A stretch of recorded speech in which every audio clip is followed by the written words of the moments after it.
So, double strokes. Why do we learn them? Why are they important? Well, basically, if you strip things back to basics, all drumming is a combination of singles and double strokes. There are triple strokes. They're more of a speciality, if you like, something that people choose to learn. But for most of the time, it is a combination of whatever we do, of single strokes and double strokes. For example, 5, 7, 9 stroke rolls, paradiddles, double paradiddles, paradiddle diddles, 6 stroke rolls, all the rudiments, somewhere along the line include singles and doubles. Now, the reason we use that obviously is because it gives us much greater creative scope around the kit. So we're going to have a look at how we go about learning doubles and getting a nice even double. Okay, so you feel that the control in both hands is the same. Again, so we're not held up by any physical barrier. We're going to look at what we call the gears. Jojo Mayer talks about this fantastically on his DVD. I just go into it in slightly more detail, but it's the same thing. We're talking about the gears are fingers, wrists, forearms, shoulders. And it's just about how if all those gears are working together properly and also in the right order, because it doesn't necessarily go that when you're doing double strokes, it's shoulder, forearm, wrist, fingers, not at all, that you'll see in a minute. But as long as we employ them in the right way, at the right time during our double strokes, whether it be small strokes for rolls or large open strokes, employing that right technique is going to give us really great, strong, focused double strokes that are easy and relaxed to play.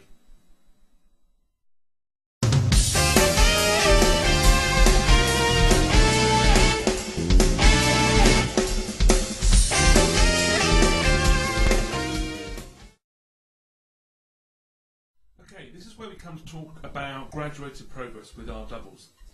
As I was saying with any technique early on in the DVD, if you begin to learn the technique correctly and slowly at first, the progress you make will then be that much better.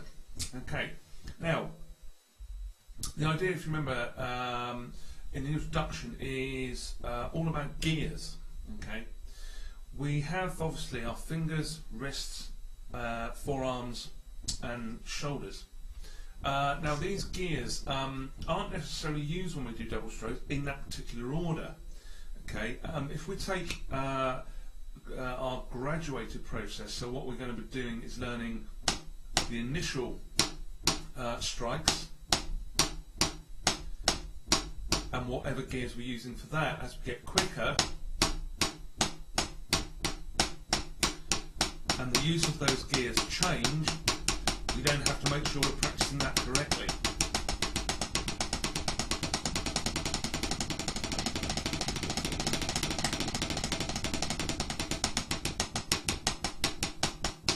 Now, as I ran through that, the gears that I was using were changing.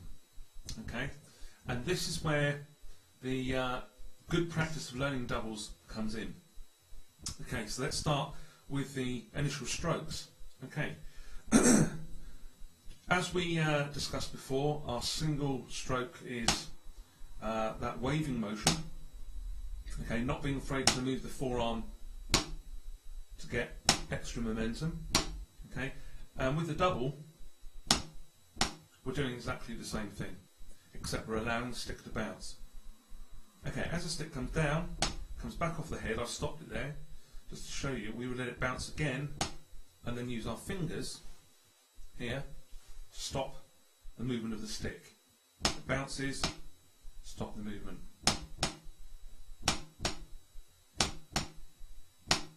That's our basic double stroke. As before, we're using our triangular fulcrum. We've got a relaxed gap here. Okay, we're using the waving motion, but we're simply allowing the stick to bounce twice.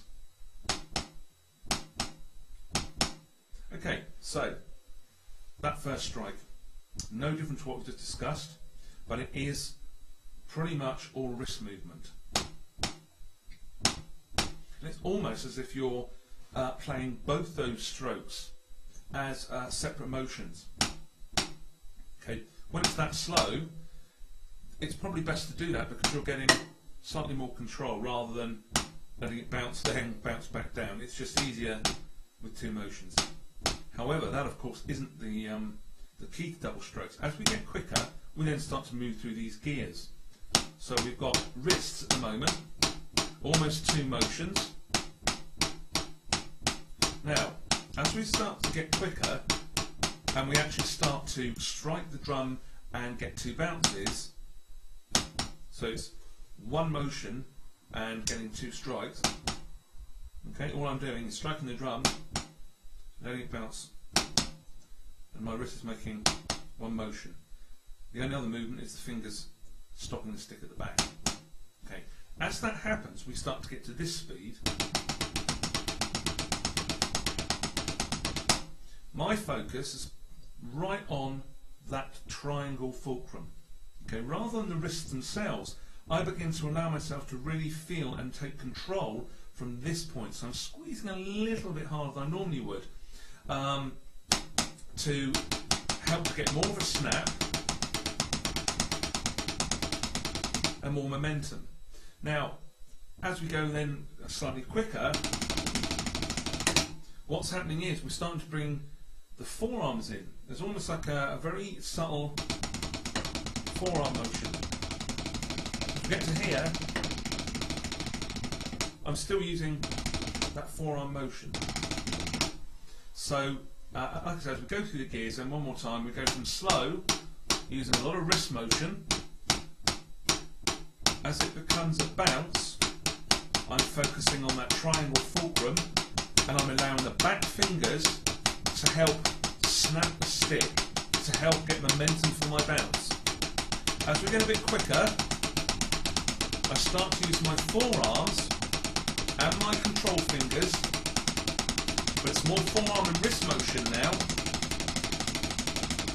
That helps me maintain that double stroke. Get there, get slightly quieter, we're doing a double stroke roll.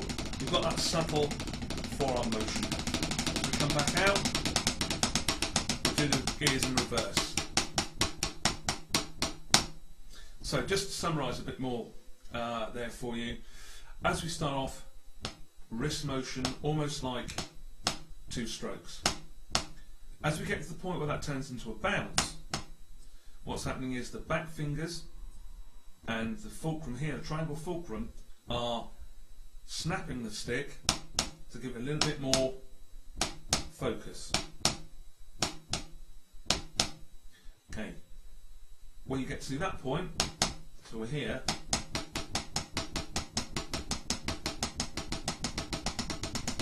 you have to remain relaxed. It starts to loosen up slightly to maintain the movement of the stick.